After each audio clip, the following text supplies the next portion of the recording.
This episode is brought to you by Quaker Rage Oatmeal Stout. When you're too nice to show how angry you are, have yourself a Quaker Rage. Hey everybody, welcome to Films and Fermentation. Tonight we're going to get biblical on your ass. Let's get biblical. Biblical. Wanna get biblical. So we are on episode 58. It is the second episode of season 3. Thank you for anybody who joined us for our season premiere last week, where we talked about forgotten films of the past, part 2.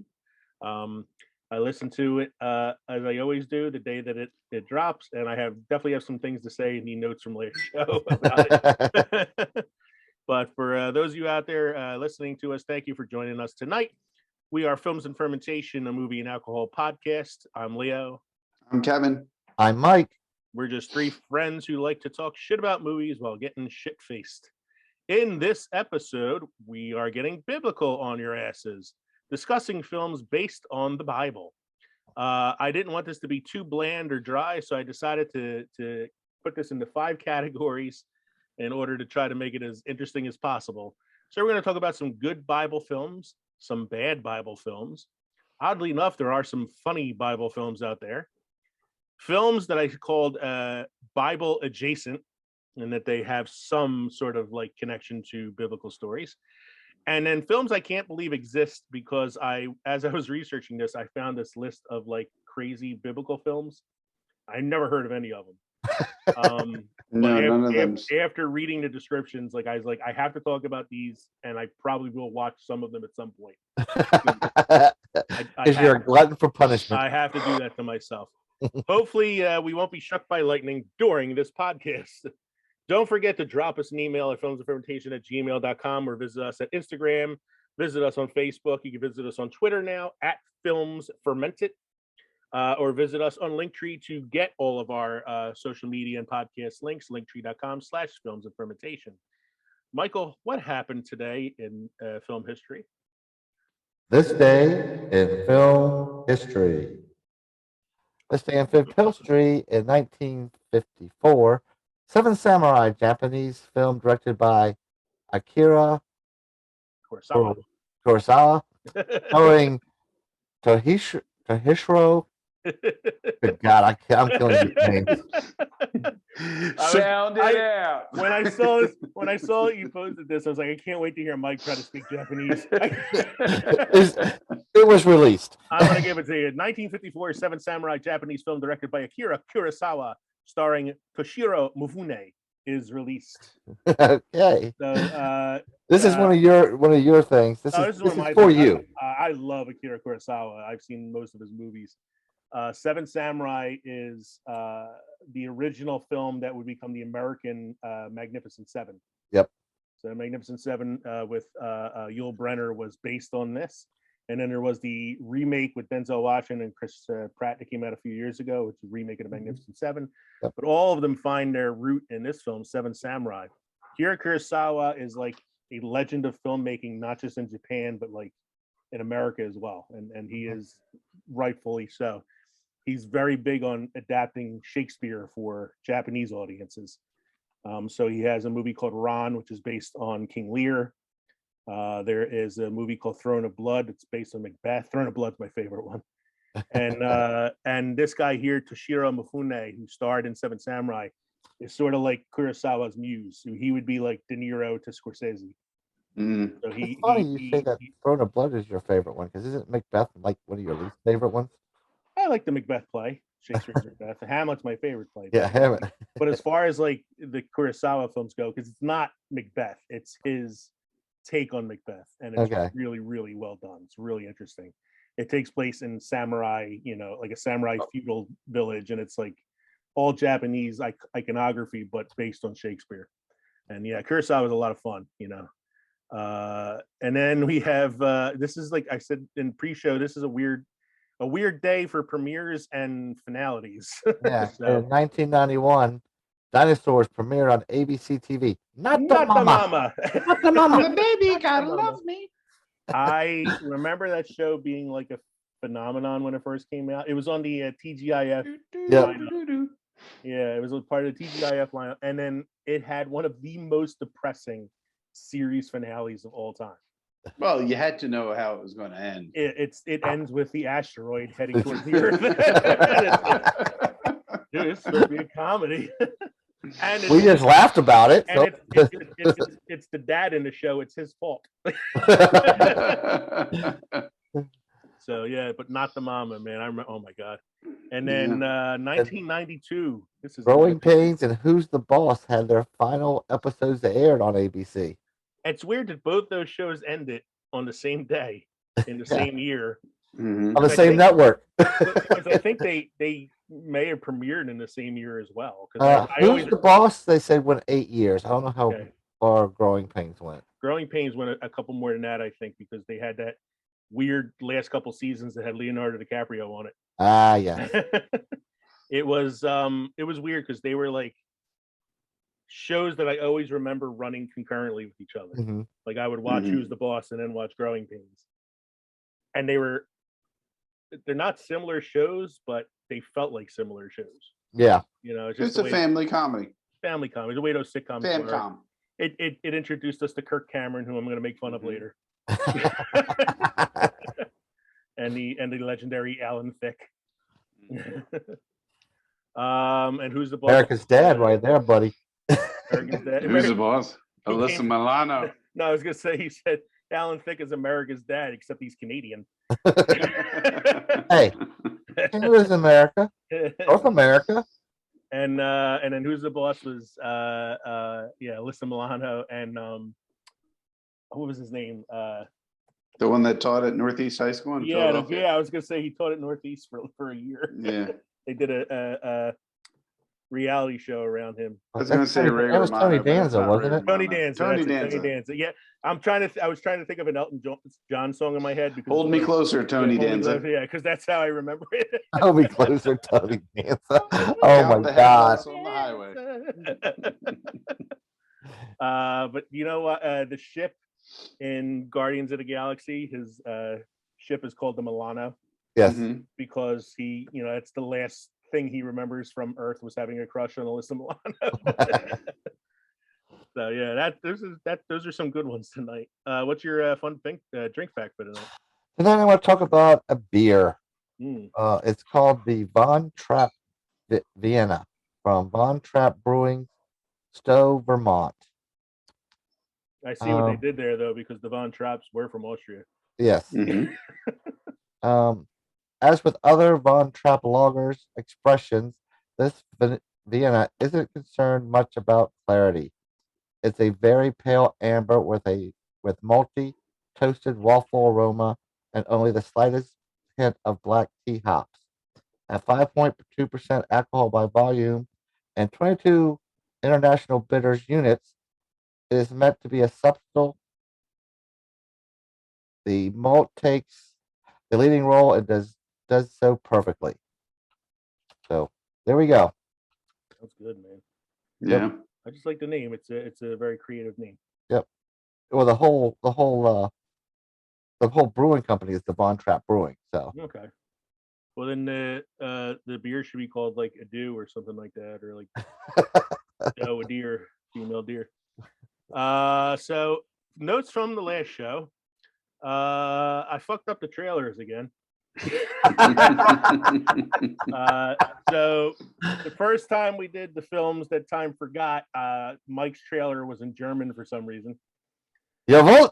This week I had all the right trailers, all in English, but I played Ice Pirates for the Boy Who Could Fly segment and the Boy Who Could Fly for the Ice Pirate segment. So I switched. Oh, but my segment was right. Yours was fine. Yours was perfect. Come on, honey. Wow, yeah. I somehow switched up Kevin and my trailers, so Well, it's funny. Well, Kevin, you know you're what? They're talking- so interchangeable. Yeah, I'm sure the it made exact sense same either movie. way. So you were like talking about it, and I'm trying to guess the film, and then we had the whole Lucy Deacon situation going on, and then the trailer played. I'm listening to it in the car, and I'm like, God damn it! I gotta screw up something, don't I? Oh man, so yeah, so I screwed up the trailers again, but it actually worked out. It was funny anyway. You know that topic has given me made me thinking, and gave me an idea. Hmm. How about actors that time forgot, Oh my God. like Steve Gutenberg? Steve Gutenberg, Mm, the Goot, The Goot. the Goot. He's the only one that comes to mind. No, Bobcat Goldthwait. Every actor from Police Academy. Yeah. I've been enjoying a new drink, Mike, that you inspired. Last week you were drinking the black cherry moonshine ginger ale. Yep. And I said it sounded really good, but I don't have black cherry moonshine. I do have mountain berry moonshine. Okay. So I've been doing that with the ginger ale, and it's been really tasty. Nice. And that's been like my drink go-to the last few nights. Now I'm not drinking that tonight. I actually have a show-themed drink, but I just wanted to mention it because it was really good. It was worth mentioning.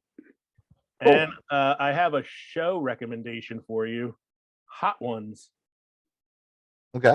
It's a YouTube web series. They actually have episodes available on Hulu right now. But if you don't have Hulu, you can watch the original series on YouTube. This guy interviews celebrities, and while they're doing the interview, they eat hot wings. Oh, I've seen that one. Yeah. And they do 10 wings, and each one goes up Progressively hotter to the last one. The last one is their own brand. It's the Hot Ones Last Dab. It's called. It's 2 million on the Schofield chart, which is like the hottest you can be. And so like they start like real mild, like 1,000, and then they kick it up a notch here and there, and then every show they get to this one called The Bomb, and that's the one that like doesn't every celebrity that's on the show. This show's giving me heartburn just listening to it. Oh man, it's funny. Yeah. And you have to think like the guy that hosts the show eats these wings all the time because he's the host, and he eats with the guest that's on the show, and it's like his taste buds are dead. I was like, how is his stomach not ripped apart at this point? Right. But I watched a few this week, man, and they were really funny. Like I watched one with Bill Burr, who was in The Mandalorian as the guy that helps the Mando like get into the Empire base at one point. Okay. Mm-hmm. He was on one episode. It was really funny. Gabriel Iglesias was on one. Fluffy. That was a really funny episode, and it's always funny because they all try to be brave about it, and they're all like, "Oh, I could do this, and then they get to that hot, really, really strong one in the middle, and they're all like, "Oh, my goodness," sweating and turning red. And good one that you'll like, Mike. They got a Scarlett Johansson episode, and get to watch her eat some hot wings. No, she starts stripping when she's getting hot wings now. No, it's a fun show. I said you should check it out. It's really fun. Have either of you guys seen the YouTube version of our show lately? No. I created an ad for Quaker Rage at the beginning. And I'm just going to share my screen so you can see the image that I use for it. Jesus. Wow. Nice. So you hear me talk about Quaker Rage while this image is on the screen, and then it cuts into the show. That is actually a character from Children of the Poltergeist. No, is it Poltergeist? No, it's Poltergeist. Poltergeist. Right. Poltergeist. Yeah, I looked up angry Quakers or like Quaker Rage. Like I just Googled search Quaker Rage, and that was one of the pictures that popped up. I had thoughts about that, and I'll talk about them with you guys later. You know, after the show's done about our Quaker Rage brew. Sounds good. Okay. I also saw a very interesting television series. My wife and I got through it in like 3 days. It's on HBO Max. It's called Our Flag Means Death. Our Flag Means Death, which is a Taika Waititi. Taika Waititi. It's one of his. It is the story of the gentleman pirate of who is Steed. Oh, why can't I think of his name now? Hold on, I need to bring it up. His name is Steed Bonnet. Steed Bonnet, and he is a wealthy landowner who just really wants to be a pirate. So he's like, okay, I'm going to go out and be a pirate. And he gets a crew, and he's very proper and prissy, and he's a horrible pirate. And he wants to handle, he wants to solve things with care. So you're saying he's And- not the Dread Pirate Roberts? He's No. not the Dread Pirate Roberts, and he comes across Blackbeard, played by Taika Waititi, and course. the two influence each other in different ways. Okay. And you see that how that relationship goes, and it's a typical Taika Waititi. It's very entertaining, And then looking it up, it's actually not. I'm not going to say historically accurate. It's historical fiction, but I didn't know there was actually a gentleman pirate, and there was, and it was this. I mean, I knew Stede there was Bonnet. a Blackbeard. Yeah, I knew there was a Blackbeard, but I didn't know this, and that they actually had interaction. They actually had met. So I was I was fascinated by that. So I'm looking forward to the next season. I just like Short and sweet. I just like Taika Waititi's ability to come up with creative names for his shows. Yeah. Our Flag Means Death, What We Do in the Shadows,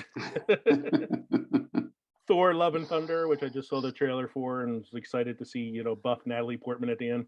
Oh yeah. Reservation Dogs. Yeah, Reservation Dogs. And then what was the one you and I? Jojo Rabbit. No, the one about the wild, the wildebeest, the wilder people. Yeah, the wilder people one. That was a good one too. Mm-hmm. Taika Waititi. So, gentlemen, let's talk about our drinks this evening. I'll go first. I talked about the drink that I've been having the last few nights, but that's not what I'm drinking tonight. Tonight I decided to go with a show-themed drink since we're talking about Bible stuff. So mine is already halfway done. It is bourbon, whiskey, and scotch, all in equal parts on the rocks. It is called the Three Wise Men Cocktail. It's called Nice. Drink Off Your Ass in an Hour. Nice. It's called I'm Teaching Tomorrow. Yes. We're doing state testing. Yay! Yay! I'm doing very similar to you. Okay. As you can see, I'm ready for the draft too. Yeah, so Mike's all prepared for the NFL draft. I am drinking Jack Daniel's single barrel whiskey on the rocks. Nice. Nice. Well, I am also going themed. This is from AleSmith Brewing Company, and this is a horny devil. This is It's gonna go well with one of the movies I talk about later. This is a Belgian style ale brewed with coriander. Coriander.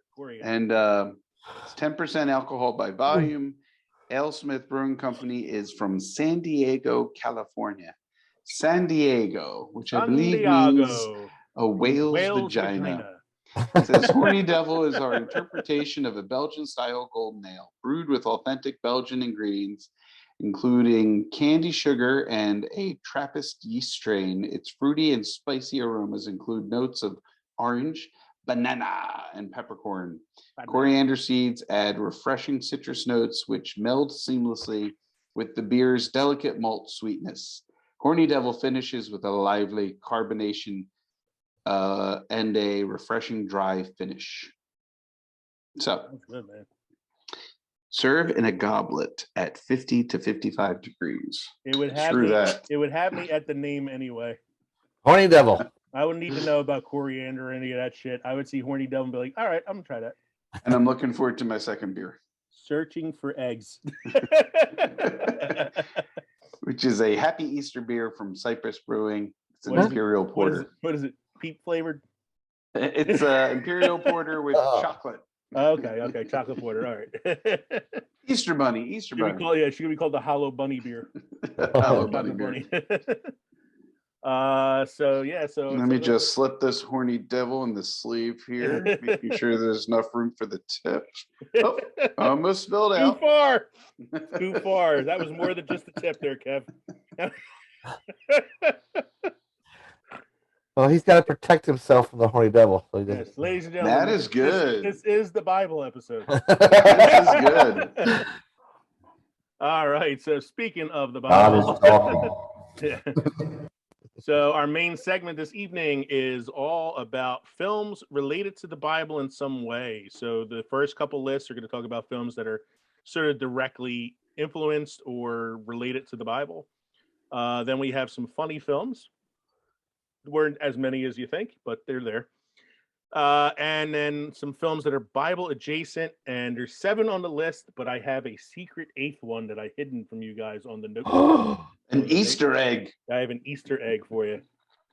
And then Bible films I can't believe exist. And the first one I actually found out about today, and I listened to a podcast review of it from another show, and it sounds bonkers. And I definitely have that on my watch list. So we're gonna start now with the best Bible films. And the first one, of course, I think is like the penultimate. It is the one that comes on every year at Easter time. If you haven't seen it, where you been? Is this one also called the Charlton Heston list? This is the mostly Charlton Heston list, yeah. So the first one is Cecil B. DeMille classic, The 10 Commandments. Speaking So of let your it brother be- again, So let it be written. Where's your that Peter Messiah done it. now, Moses? So let it be written. So let it be we'll done. be done. So yeah, you got Charlton Heston as Moses, Yul Brynner as Ramses II, Edward G. Robinson's in there somewhere, Vincent Price is in there. The Master Butcher. Yeah, I mean, there's a million actors in this film, and it is one of the It's a first cast of thousands. cast of thousands, and one of the first like really effects heavy Hollywood films. Yeah. That scene with the parting of the Red Sea is pretty amazing. I have a Mhm. story about this film. All right, go for it. Now, this film came out in what year? 1954, I want to say. 54. I think I'm looking it up now. Go ahead. So that would make my father like 3 or 4 years old when this came out. 56. 1956. Yeah. So he would have been like 4 Like yeah. when this came out. hmm He sat and watched it in the theater At 4 years old. at 4 years old and didn't move. Wow. Wow. That's impressive. I have trouble sitting through it now Mhm. at 44 years old. And it had an intermission. Yeah, like I have to go take a piss halfway through it usually. So I'm looking at the actor list here, man. Like, geez, there's John who's who? John Carradine, Vincent Price, Ann Baxter, Charlton Heston, Yul Brynner, Edward G. Robinson. Yeah, it's a who's who. Mhm. Let's see, what did it win any awards? I'm wondering because I don't even know. Get your dirty Egyptian hands off of me. It won 1 Oscar for Best Special Effects, which it obviously should have. Mhm. It was nominated for Best Picture, Cinematography, Art Direction, Costume, Sound, and Film Editing. No acting awards or director nomination for DeMille. There is a Star Trek connection on here. Michael, had you noticed? For 10 Commandments. Mm-hmm. What is the Star Trek connection? Dame Judith Anderson played the Vulcan High Priestess in I'm on time. 1984, the Star Trek 3, The Search for Spock. And I think she had a small part in Star Trek 4, The Search for More Money. The Search for More Money. Money. And what did Well, she you play can in 10 recognize her. Commandments? She was I got it. Memnet. yeah, Was that Memnet. Memnet. Okay. I don't remember that character. Like She Memnet- was Memnet's she was like not a nursemaid, but she was like an attendant to one of the to like the right. Empress or something. yeah. She's the one that knew that Moses wasn't Egyptian, Oh, okay. and she got killed by what's her name? The Queen. The woman that was in love with the princess that was in love with Okay. Moses. Yeah, dude, there's so much going on in that film. Lilia. Lilia, yeah. I was watching it recently and I was like, holy shit, I forgot Vincent Price was in this. Like it's one of those films that's like there's so much going on. It's one of those Yeah. movies that I want to watch it, but I almost feel obligated to watch it around Yeah. Easter, like Mm. The Quiet Man, like Arsenic and Old Oh. Lace. It's one of those things. It's like, this is a holiday movie. It will be Mhm. watched during the holidays, Yeah. One correction: she was killed by Nefertiti Okay. and Baxter. That bitch. Speaking of Charlton Heston, Ben-Hur. Her. Ben-Hur was the film that had the most Oscar wins of any film made at the time until West Side Story came out a few years later. But Ben-Hur won 11 Oscars. He had Best Picture. Charlton Heston won for Best Actor, Best Supporting Actor, Best Director, Cinematography, Art Direction, Costume Design, Sound, Film Editing, Best Special Effects, Best Music. The only Oscar it didn't win for was Screenplay. Like 11 out of 12 nominations. Like, that's insane. Well, of course they got editing. They had to edit that guy getting killed in the chariot race. Yeah. After a Jewish prince is betrayed and sent into slavery by a Roman friend in first century Jerusalem, he regains his freedom and comes back for revenge. It's basically like Gladiator, but more prestige. That's just what we need. A Jewish princess. Charlton Heston, man. Yeah, he was the man back in the 50s. Yeah, he this was is all 1959. So this was only 3 years after he did the Ten Commandments. Yeah. I thought this was a Cecil B. DeMille film too, but I was wrong. William Wyler is the director. Have you guys, when's the last time you guys seen Ben-Hur? Oh, it's been I've never seen it. You've Really? never seen Ben-Hur? Wow. I've never seen Ben-Hur. Listen, I was complaining about the Batman being 2 hours and 56 minutes. Ben-Hur is 3 hours and 32. Oh God. So plan some bathroom breaks if you ever do decide to watch.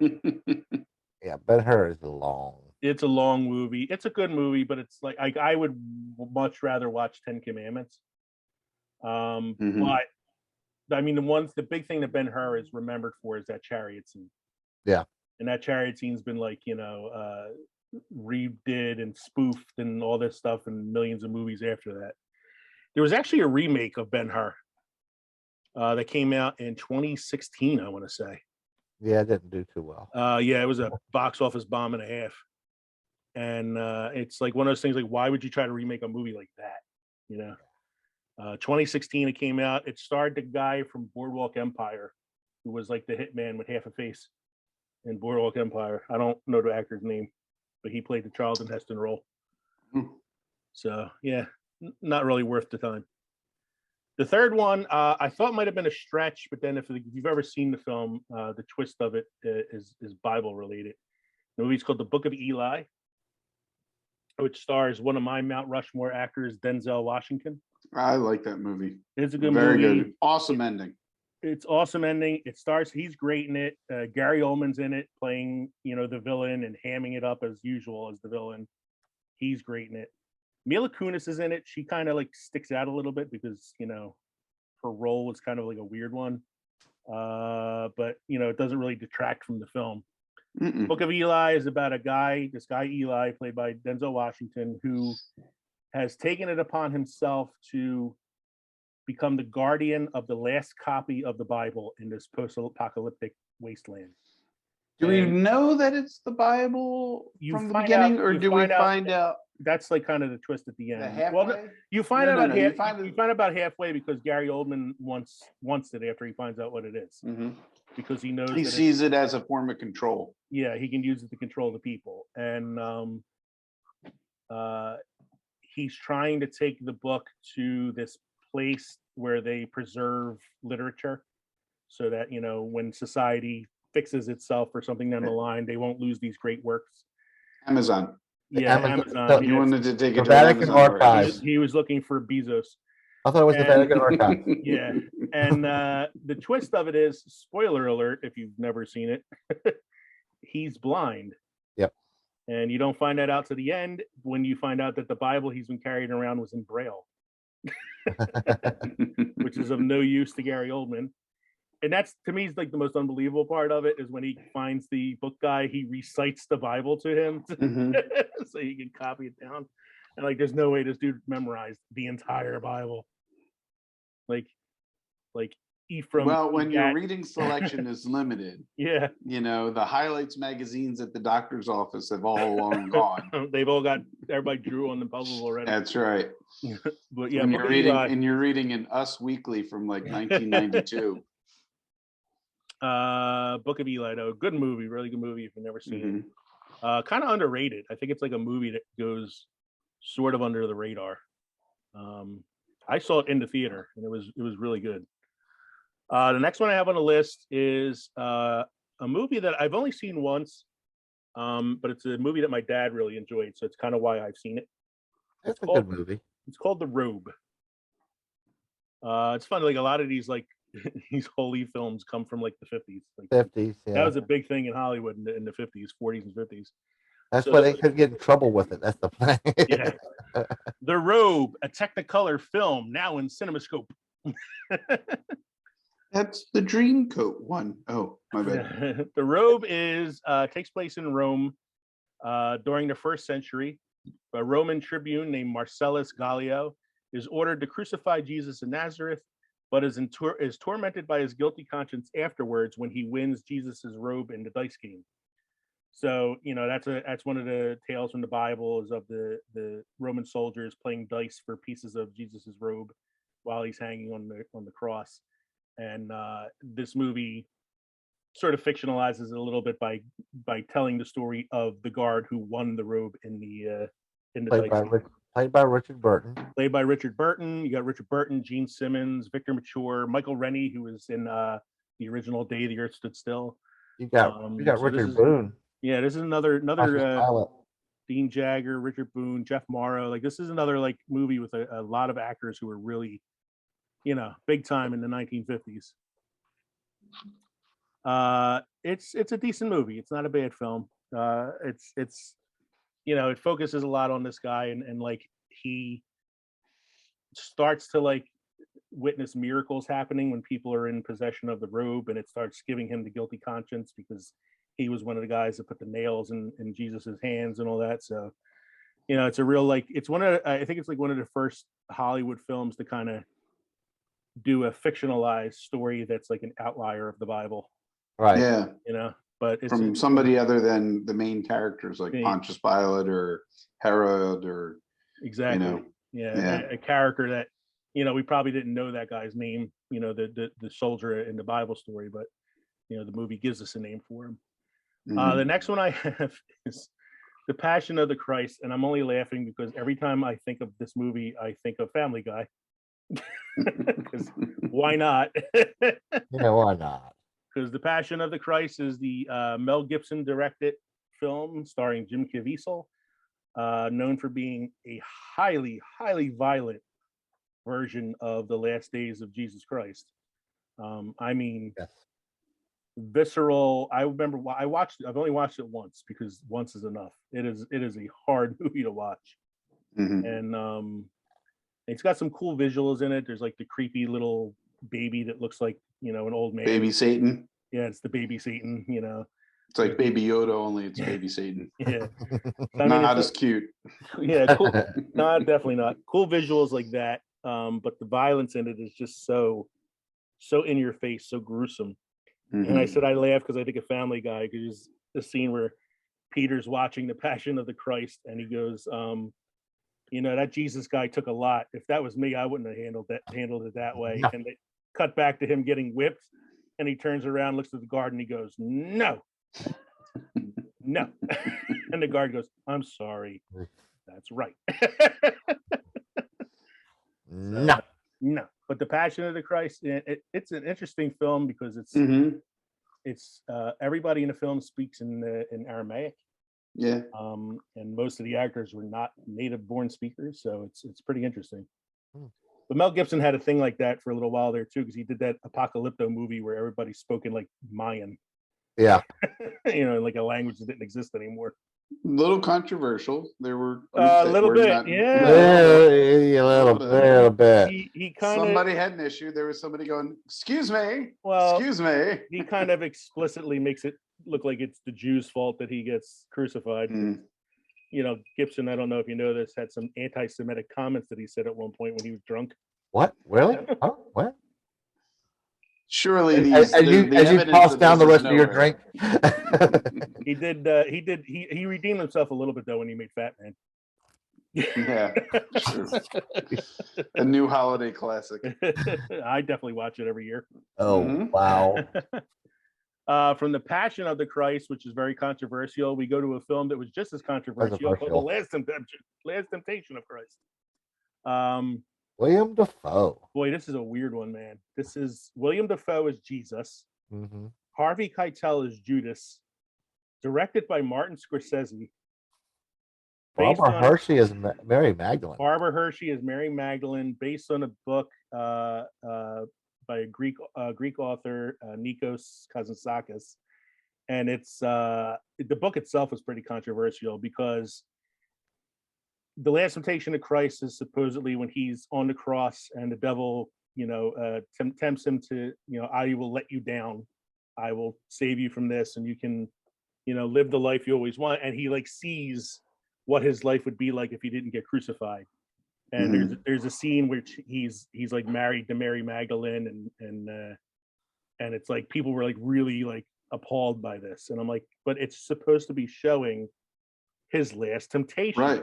He doesn't go through with it. He dies on the cross. Like it's like he doesn't give in to the temptation. So like, but they were upset about the fact that it was shown, like this whole outside life that he would have had if he didn't get crucified. I liked it. It was a pretty good movie. It's Harvey Keitel kind of cracks me up in it because it sounds like Judas Iscariot was from Brooklyn. He doesn't do much to hide the New York accent that he naturally has. I like Jesus. Yeah. I like the trivia for it. What's the trivia say?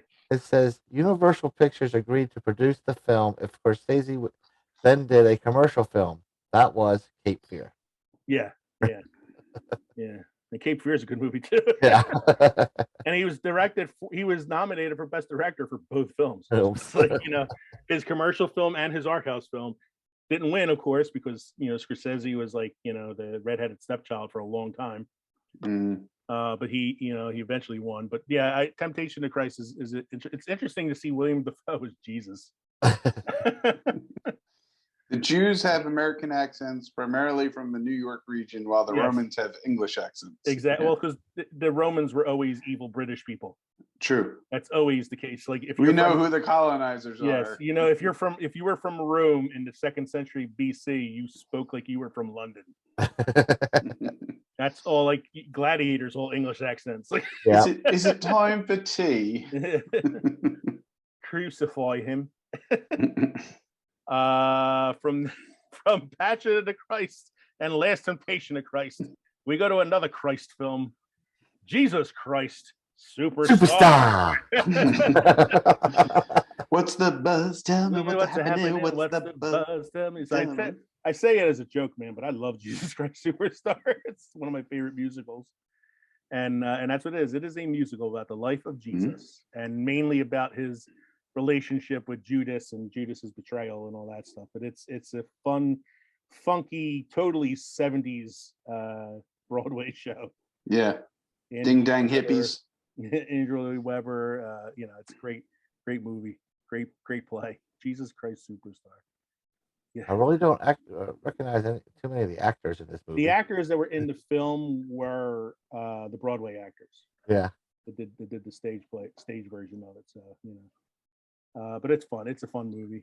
There was a couple remakes. There was one that was 2005, I want to say, remake of the play, but the play on film, and where the costumes were updated and the characters were updated a little bit, but the songs were still the same. So they did one on network television not long ago, and it was completely modernized. It has Alice Cooper in it. Yeah. I think Alice Cooper played King Harrod. He did. Yeah. I saw it on stage in the very modernized version of it. And I think that's the one that they did for the TV one, which was like the totally modernized version, because like King Harrod wears like a tuxedo and shit. The one that I was talking about from 2005 updates it so that the Roman soldiers look a lot like the SS soldiers from World War II. Jesus's disciples all wear like camo because they're like militant. It's an interesting interpretation of, but it's not as modernized as that one that was on TV a couple of years ago. Andrew Lloyd Webber's. It's Andrew Lloyd Webber did the 2012 live arena tour. Jesus Christ Superstar. My favorite song in the play is King Harrod song, where he's like, "So you are the Christ, you're the great Jesus Christ. Prove to me that you're divine. Change my water into wine. That's all you need to do." It's like, In the 1970s version, he looks like Elton John. yeah, he's got fluffy hair. Okay, can you imagine Alice Cooper singing that song? Mhm. Does he play? With Yeah, a boa, with a boa wrapped around his neck. And, I you know, can the because cane. I can because, like I said, I saw a stage version of it where they did the modernized version, and it would be the character that he played. So I can kind of see it. I definitely kind of want to see that now, the TV version of it, just to see how it is. Yeah, I want to see this too. It's got Sarah Bareilles as Mary Magdalene. It's Oh, got wow. John Legend as Jesus. Wow. Yeah, Yeah, I definitely want to check that out. it's got a cast. I know that in Was it as the a TV version? yeah. This is the Jesus Christ Superstar live in concert. 2018. I know On that NBC. It was done on NBC in 2018. Yeah. there was a tour of Jesus Christ Superstar for a while too that starred one of the Spice Girls as Mary Magdalene. Oh, that would have been Ginger Spice. No, it was Sporty Spice. I don't know her name. Sporty Spice was Mary Magdalene. Was it Old Spice? No, it wasn't Old Spice. Baby Spice. I saw Jesus Christ Superstar at the Academy of Music in Philly. My God, years ago, probably like close to 20 years ago at this point. But Judas was played by the actor who played him in the 70s film. So I got to see the original Judas play Judas, which was really cool. But Jesus was played by Sebastian Bach, lead singer of the heavy metal band Skid Row. And it was interesting to say the least. Jesus, if he was metal. The TV version Mm-hmm. won 5 primetime Emmys. Oh, I definitely got to check that out. Outstanding variety special, outstanding light design, outstanding production design, outstanding sound mixing, outstanding technical direction. And it was nominated for supporting actor, lead actor, supporting actress, director for a limited series, outstanding casting for a limited series, outstanding costume for a variety, outstanding makeup for a multi-camera series, and outstanding hairstyling for a multi-camera series. Wow.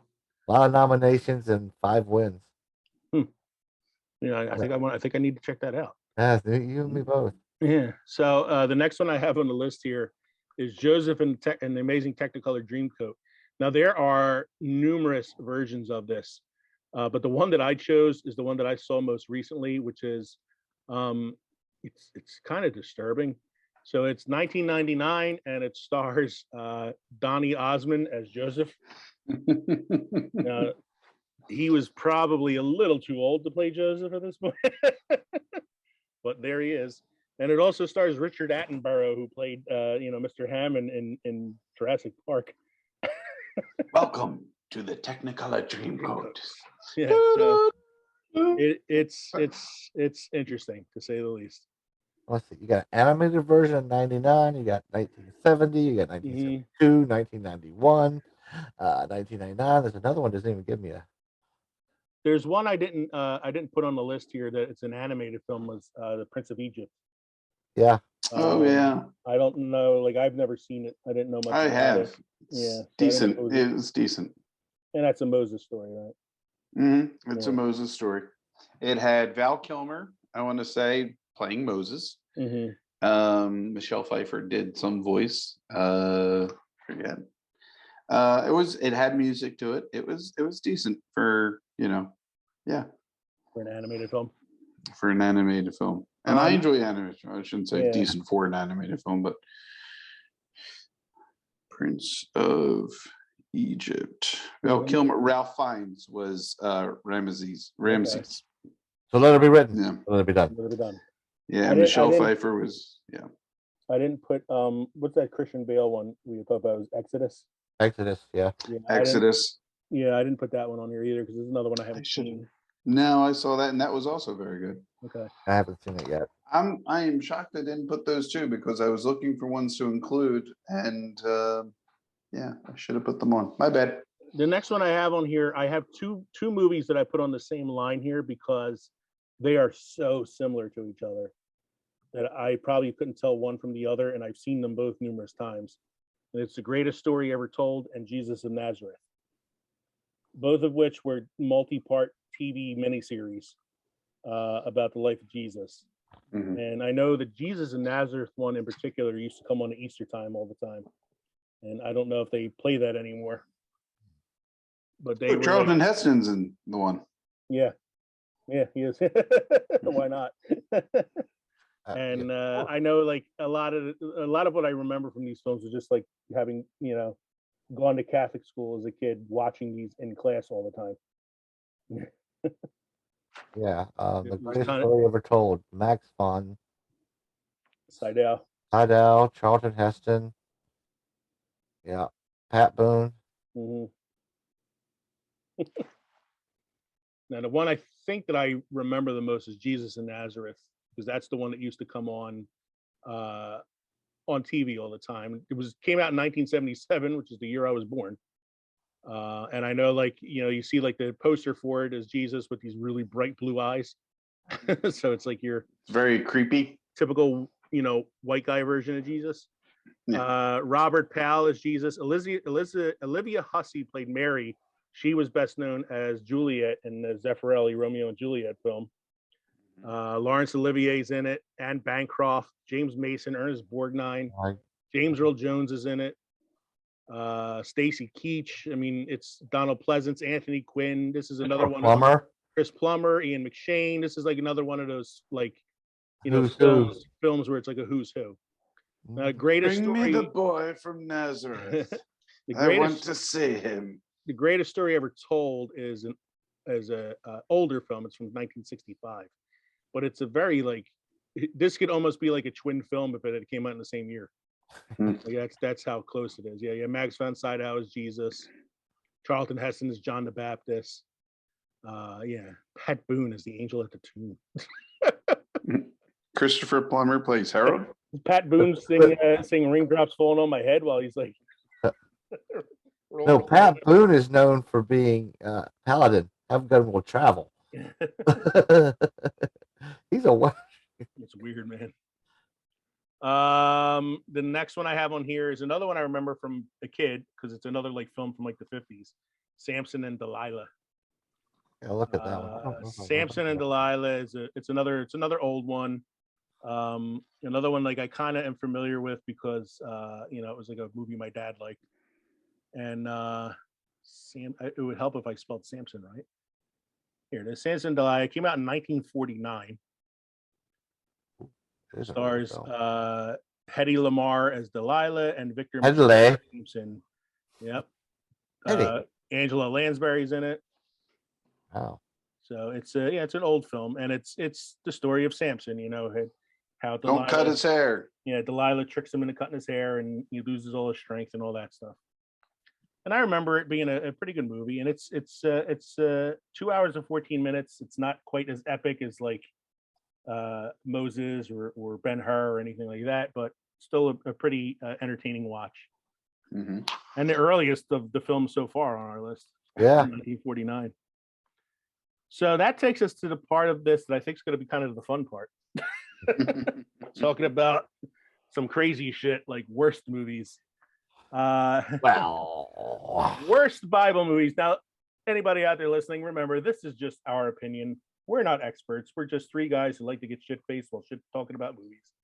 So we should talk about some of them movies. you might like these movies that we're about to talk about, and but we don't. But Noah stars Russell Crowe as Noah. Emma Watson's in it, and that's all I can tell you about it. Other than at one point when Noah is building the ark, he is helped by these giant rock monsters. They are the Watchers, who are the fallen angels. Yes, but they don't really explain that very much. All you know is all of a sudden you got these giant rock monsters. No, you're right. Yeah, I mean, like Jennifer Connelly's in it Oh, too. that's with my Jennifer rock Connelly's in it. monsters. Yeah. The Rock Monsters. Anthony Hopkins, Ray Winston. Ray Winston's in it, yeah, and so Russell Crowe's Noah, Anthony Hopkins as Methuselah, Ray Winstone as Tubal Khan, Emma Nick Watson Nolte. as Tyler, Nick Nolte's in it, Oh God. Logan Lerman, Kevin Durant, It's got a cast. It should have been good.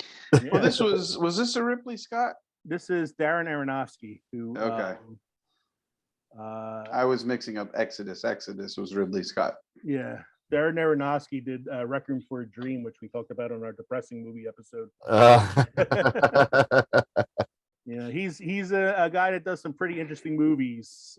Pie, The Fountain, Requiem for a Dream, Mother with Jennifer Lawrence.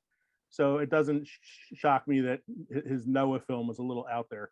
But yeah, I remember like everybody kind of talking about it when it came out, like, what's with the rock monsters? And I'm like, in the Bible, they're called the Nephilim, but they didn't really like explain that too much. No. Evan Almighty. Maybe we say more. Sequel to Bruce Almighty. Yeah, and Bruce Almighty did rather well. I put Bruce Almighty on the funny Bible movie list because I actually like Bruce Almighty. Yeah. But Evan Almighty was just a poor cash grab. Starring Steve Carell, who was was pretty hot at the time, like he was a 40-year-old virgin and things like that. Reprising his character from Bruce Almighty. Bruce Almighty, yeah. Evan, the newscaster guy that he played, and it's a take on the Moses story, or not Moses, rather the Noah story. He has to build the ark. Yeah, not very entertaining. Kevin contributed the next two, I believe, right? End of Days. I did. Stigmata. Yes. End of Days, which was it was one of the Arnold movies. Arnold is facing his own personal demons based on the way his life has gone, but then he actually has to face physical demons in the form of Gabriel Byrne, who's also in Stigmata. He was also in Stigmata in an opposite direction. But yeah, End of Days is Arnold versus Satan. Yes. Gentlemen, I'll be back. Yes. Gentlemen, we missed a movie. What? The Prophecy. That could go on to films that are Bible adjacent. You can put that on there. Films that are Bible adjacent, along with I also thought of The Exorcist. As films that are Bible adjacent. Oh, I thought of one too. Hold on.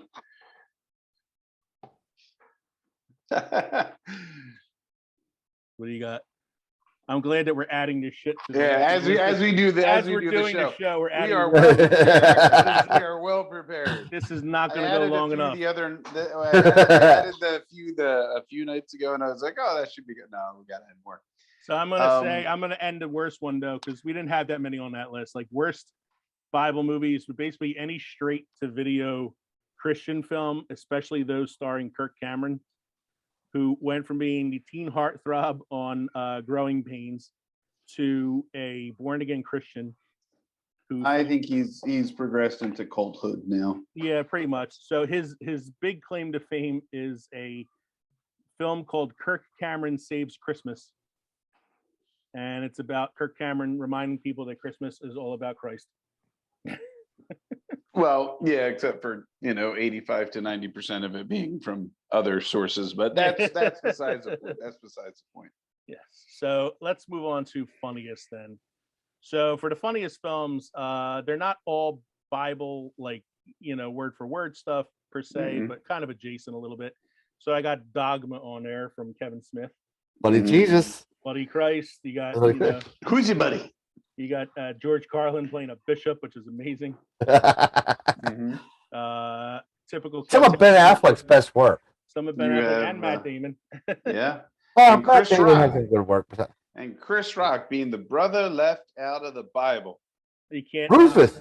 The best part of the film is, of course, Alan Rickman as Metatron. Alanis Morissette, and I remember like the protest for that when people found out that God was going to be a woman.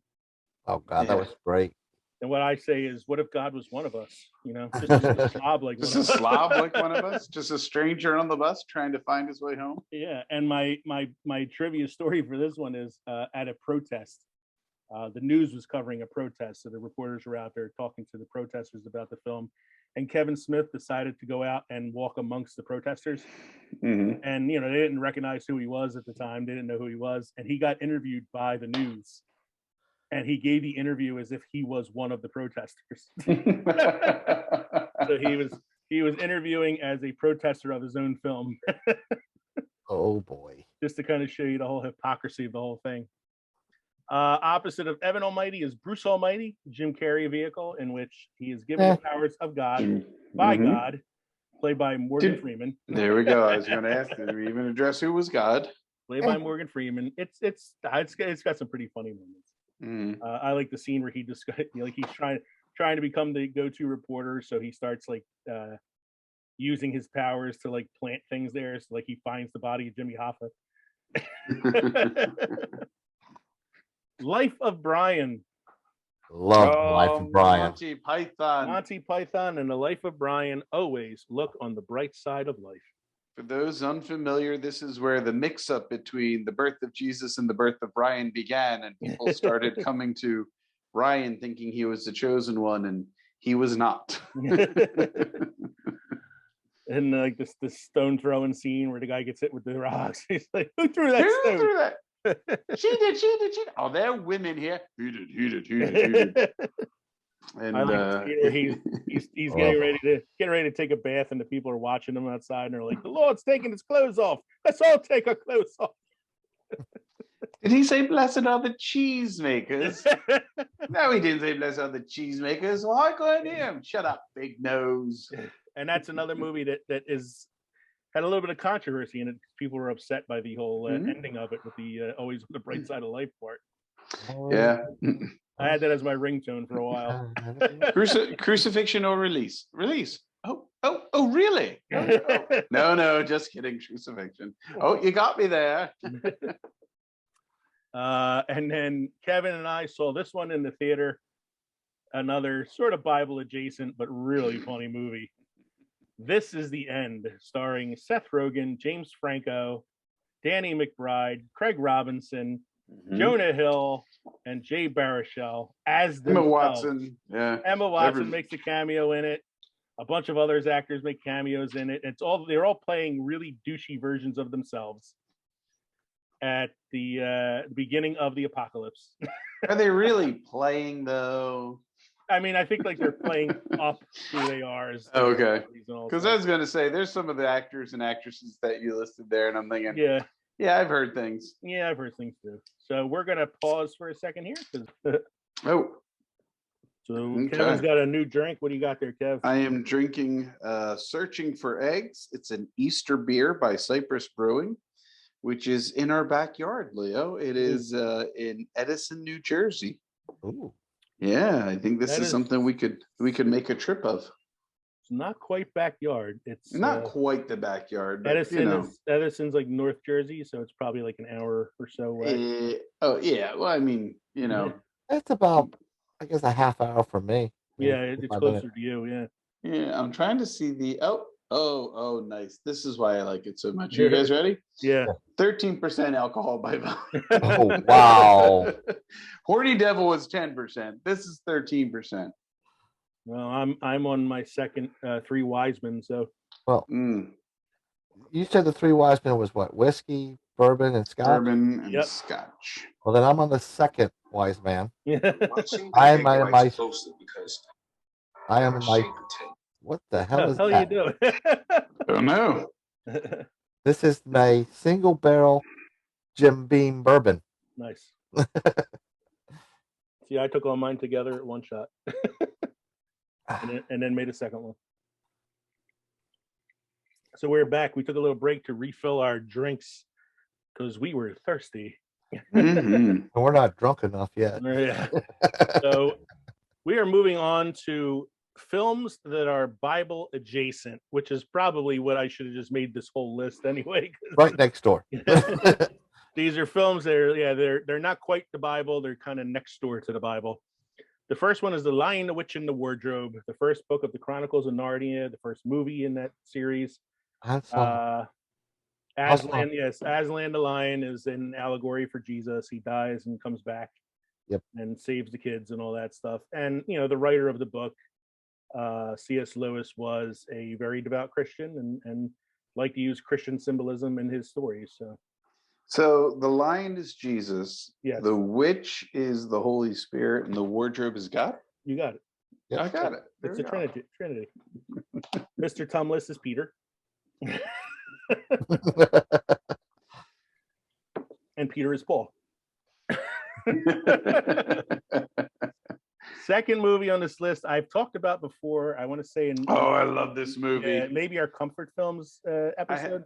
I have to show this to Megan. Yeah, Oh, it's she's great. never seen it. It's Great a movie. fantastic movie. I don't think I've seen it. Defending Your Life stars Albert Brooks and Meryl Streep. It's about this guy. He dies in a car accident and gets sent to like the way station between heaven and reincarnation.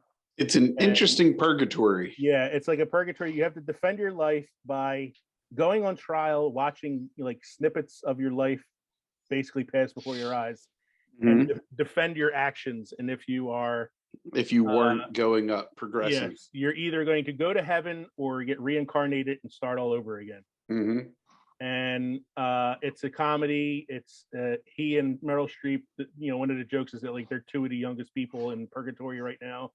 And there's a great scene where they go to the Hall of Past Lives. Past Lives, And they hosted by Shirley MacLaine. hosted by Shirley MacLaine. And they get to see like what they were in their former lives. Yeah. And the one that makes me laugh is there's this really big, rough, like fat guy, like really, really like gravelly voice and all that. And he looks at his past life and he's a little girl with like pigtails playing with a doll. And he's like, what the hell is this? And then you hear the mom's like, honey, time for dinner. And she's like, okay, momsy. And he's like, what the hell am I looking at right now? I like that same scene.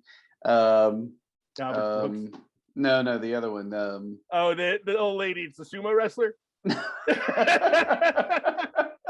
Well, that one, but I like Albert Brooks, and he went there with Julia. He went there with Meryl Streep. Meryl Streep, and she's like, "Oh, I was Lancelot in a previous life," and she goes, "What were you?" And he's a native running for his life from like a tiger or something. He goes, "Dinner." The old lady's great. The old lady goes to her past life, and it's a sumo wrestler. And the guy goes, "Ah!" And she goes, "Ah!" It's a funny movie. It's a great movie. It's a often overlooked movie. And another like Bible adjacent but really funny film, Sister Act. With Goldberg. I feel it's like kind of like a comedy classic. That's Sister Act 2? I just watched it. No, I didn't like Sister Act 2 that much. I just watched the first Sister Act recently, and like it still stands, still holds up. Next one on the list is not a comedy. Very much a drama and very much an acting class, basically. It's The Two Popes, which you can still find on Netflix right now. It's Anthony Hopkins as Pope Benedict, and what was the other guy? Jonathan Pryce as Pope Francis. And it's the two of them meeting at the time that Benedict decides to abdicate and give the papacy to Pope Francis. And it's just two guys having discussions throughout the movie, and but it's captivating. It's a really, really well acted film. And obviously Bible adjacent because you're talking about the Pope. Yeah, I liked it. I liked how St. Francis or Pope Francis is like, he's resistant to taking. He never wanted it, you know. And they're polar opposites. And Anthony Hopkins, he's like, he's so against it, but he knows that's you know, trying to convince him it's the right thing to do. And then they end up I think they end up like bonding over soccer. Watching a soccer game. The Seventh Seal we've talked about in the Gods and Devils episode. It's the one with Max von Sydow where he has a chess match against death. Oh, I think I misinterpreted which one that was. You're thinking of the Demi Moore one. So was I. Seventh Sign, yeah. Seventh Sign, which is another. Which is also, which is also a Bible adjacent film. Seventh Seal is a really well acted prestige film. Seventh Sign is naked Demi Moore. No, it is.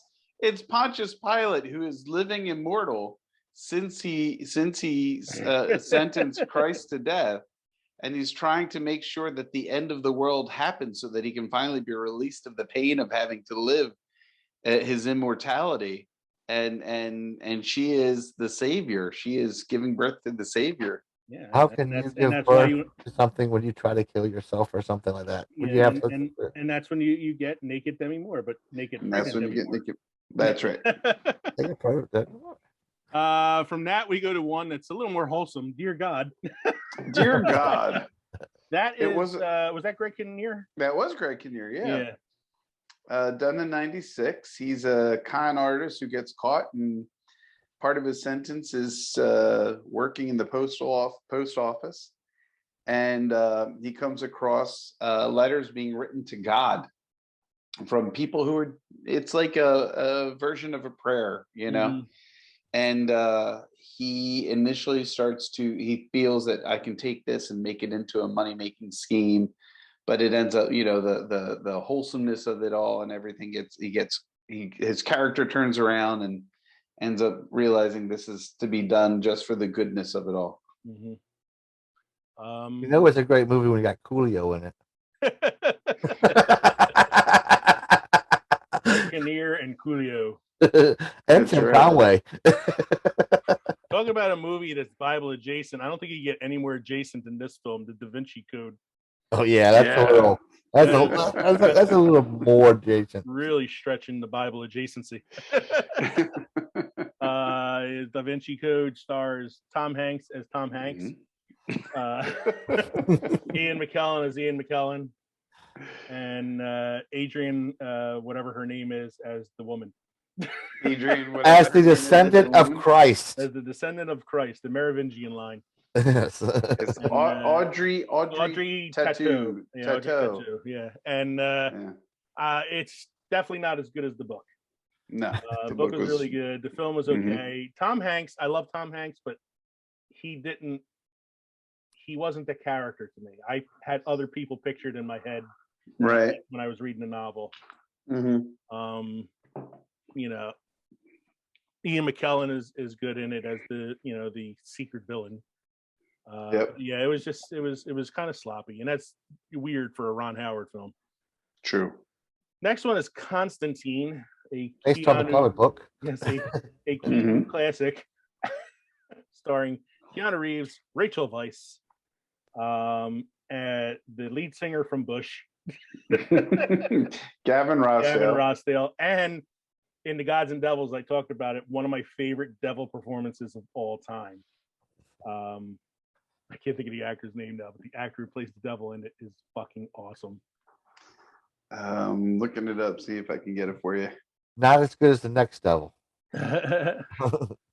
Constantine, I got it. It was I'm going to kick myself when I see it because I know his name. Peter Stormare. Yeah. Peter Stormare is Satan. Tilda Swinton is the angel Gabriel. Jaimin Hunsu's in it as a character named Midnight, kind of racist. Shia LaBeouf is in it. Oh boy. Shia LaBeouf has that cool scene though at the end where he comes back as an angel. A little post-credit scene. Constantine is it's based on a graphic novel. The characters in the novel is British. Yes. Keanu Reeves is not. He decided not to try to be British after Dracula. Good thought. But the one British actor in the film is playing an American. That's Rachel Weisz. Okay. Now the TV interpretation of Constantine was British. Yeah, he was closer to the comic version of Constantine. Yes. And Mike, you'll like this because you're a Supernatural fan. Castiel's look is based on Constantine. Yes. I could tell. The trench coat and the tie and all that. The film is it's kind of like a cult classic at this point, and I'm gonna admit, like, I do find it entertaining. But it is. Keanu Reeves is just a guilty pleasure all over around. I love Keanu Reeves. Yeah, Keanu is my guilty pleasure. Mike added The Prophecy, which is let's see, a Christopher Walken cult classic where he plays. It's a secret universe. It's a cult classic film where he plays the angel Gabriel come to Earth to find the soul of the most evil human who ever lived, so he can use that soul to help him win a war in heaven against the Archangel Michael. Yep. And I just want to point out, like, there's a lot we're leaving off, and a lot of them dealing with possession. Yeah. You know, that could be an entire episode in and Oh, of yeah. itself. Yes. You get a whole episode on exorcism films. Mhm. Yes. Because one that just popped into my mind reading this is Legion. Legion. Yeah. Legion. Yeah, Legion. Yeah, with Paul Beatty. So now, like, we're really getting off the rails here now. Like, my goal was to go off the rails, but I'm like, we're getting really off the rails now, man. Because it's like we went from talking about Bible films to Bible adjacent to like not even really talking about the Bible anymore, just shit we like. What? Like the prophecy. It is Bible. It's got Gabriel. Yeah. Come on. Have you Gabriel. seen the other ones, Mike? Have you seen? I two or saw three? 2. I saw all of I them. saw 3 and 4. I've seen all of them. I'm sorry. Yeah, the first one's the best one. Yes. Is that the Monty Python meaning of life? Yes, because at the end there's a whole angel scene. Again, I think we're stretching it a little We're bit. stretched out. I did. I stretched Time out. for me to show you my secret one. Go for it. Hold on. Yeah. Gesundheit. Bless you. Oh, I had to sneeze. Gesundheit. That sounded like a Yeah. sneeze, cough, and fart all in one. Did you take a Yeah. screenshot of yourself? You got it. Did you check yourself to make sure it wasn't a Hershey squirt? No, I'm good. It's not. There was nothing wet. It was dry. All right. So here we go. My secret one. RoboCop, aka the American Jesus.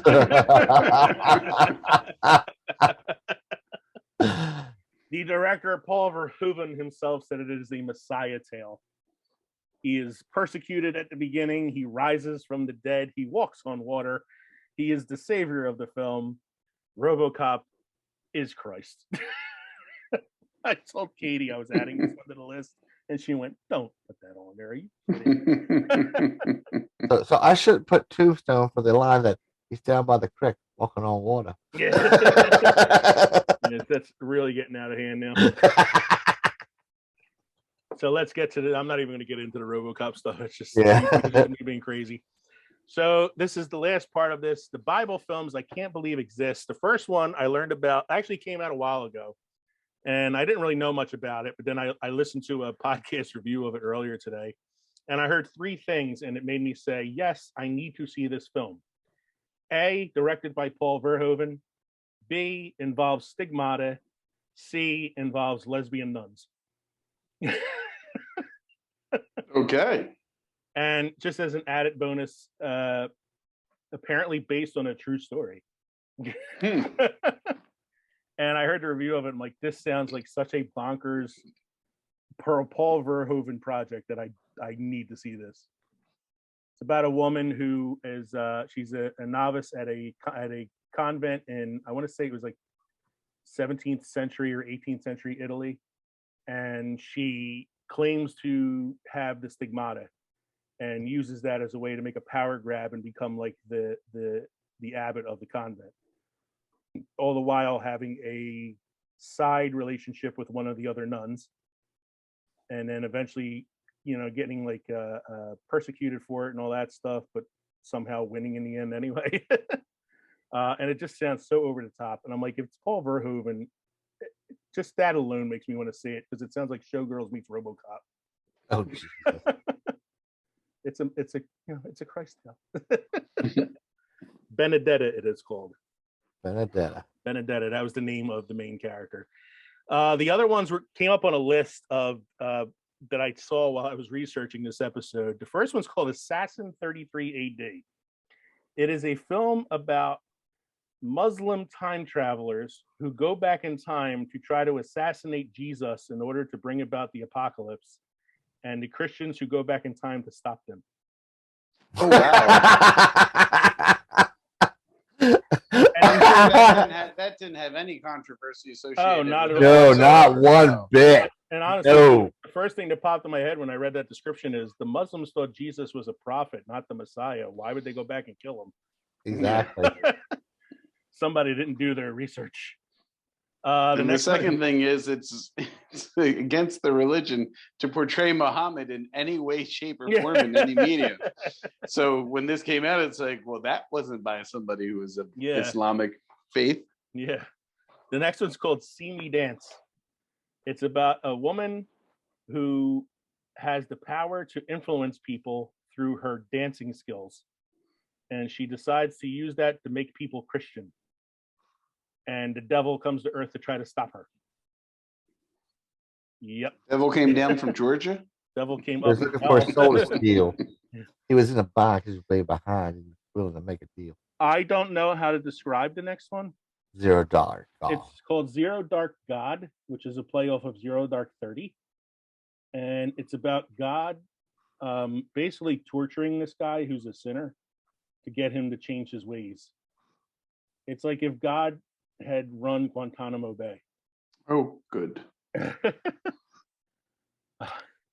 next He is a vengeful God. The next one's called Fight. It's about a boxing match between a man and Satan. Dude, the descriptions are like there's even more to the descriptions than what I'm giving you, but they're just so insane. I can't. Mm. The last one is the best one of them all. It's called Miracle Man.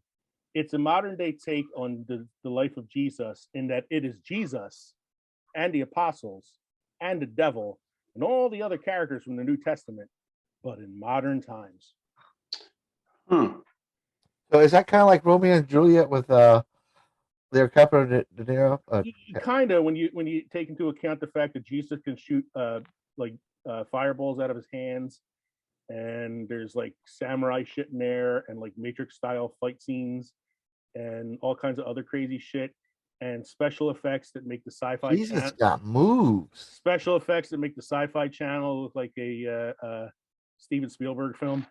Oh God. It was. These are some craziest shit I just came across on my research. I definitely want to see the Verhoeven one. The other ones on that list, I think I'm going to take a hard pass on them. Yeah. So, do we have anything else to add? This is a pretty long list. I got two things to add. Yeah. And they're more Bible adjacent TV shows. Okay. Good Omens. Good Omens. Good show. Good series on Amazon. And Supernatural. And Supernatural, yeah.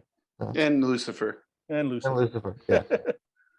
And I think we should finish here because this is a long one, longer than I thought this one was going to be. So, Mike, do you have any beer wisdom for us? I do. Friends bring happiness to your life. Best friends bring beer. And I think we almost always do bring beer to each other's houses. So I think we do. Yeah. So, did you enjoy your drinks this evening, gentlemen? Who could go wrong with whiskey and bourbon? I did, and I have to, send a shout out to my wife who said, "Hey, we got time before your podcast. Why don't we go to the local beer place and take a look to see what they had?" And that's where we got what we got. And I mentioned to them that I was doing my podcast tonight, and the clerk was saying how excited she was to listen to it because she's really into podcasts. So this is going out to Benash Liquor Store, which is at the corner of Church Road and Route 38 in Cherry Hill. Man, going into it, it's a very small place, but it's almost like one of those places.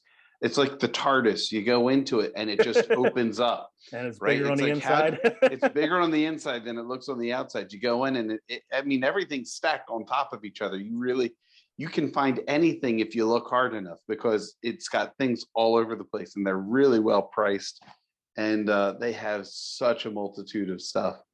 And it's everything from beer, liquor, wine, whatever you need. That reminds me of someplace I was I stopped at down in Delaware. I didn't pick anything up because I was at work. End of my work day, so I'm not going to drive too much alcohol in my work truck. But it's a Total Wine and More just on the other side of in Delaware. Oh, it's Naaman's Road. Yeah, it's one on. It's real big, It's got a Home Depot with it and a Wawa in front of it. Yeah. Yeah, it's Naaman's Road. That's right over the border. Yeah. And it's got Bourbon Ball. Yeah. It's got a lot of the old smoky stuff and a lot. I mean, it's huge. You can find anything in there just about, it seems like. So next time I'm down that way. So shout out again to was it Benash you said it's called? Benash, yes. Benash liquor store. Benash, and, yep. yeah, we'll have to thank them for their support. Yeah, I will next time I go, which it's my local place. I will drop off a card and see if they were able to catch a show, because she was very excited. She reminded me of a friend. She was super excited when I said, "Yeah, we do a podcast. It's about films and movies and beer." And she goes, "That's awesome!" I was like, "I think so too." Yeah, good. We get a sponsor out of it. Yeah, Need something. Yeah. So, thank you everybody for joining us tonight for episode 58, biblical movies, or as I said, let's get biblical on your asses. We had a lot of fun tonight. Hopefully you had a lot of fun too. Thanks again for joining us here at the crossroads between pickled and fermented. So make sure you join us for our next episode. Our next recording is going to be on May 4th, 2022. May 4th, of course, is Star Wars Day. May the fourth be with you. May the 4th be with you. We're not dropping sound like we have today. lists. Yeah, so we have a special topic for that day. Since we've already did a deep dive into Star Wars in our first May 4th special, this special is going to be a look at blatant Star Wars ripoffs, movies that claim to be Star Wars but really aren't, like Ice Pirates, the one I talked about last week. So it's again, I'm Leo. I'm Kevin. gonna say that. Wait, hold on. I'm gonna do that again because Mike burped over my name. I'm Leo. I'm Kevin. I'm Mike. Thank you for joining us again tonight for episode 58. Biblical on your asses. Make sure you join us next week for our special Star Wars special. Fuck you guys. I'm going home. What do I say at the end? Oh, thank you for joining us. We hope you enjoyed listening to us. Fuck you guys. As much as we like doing this. We hope you enjoyed listening to the episode as much as we enjoyed recording it for you. Cheers, everyone. Cheers. Cheers.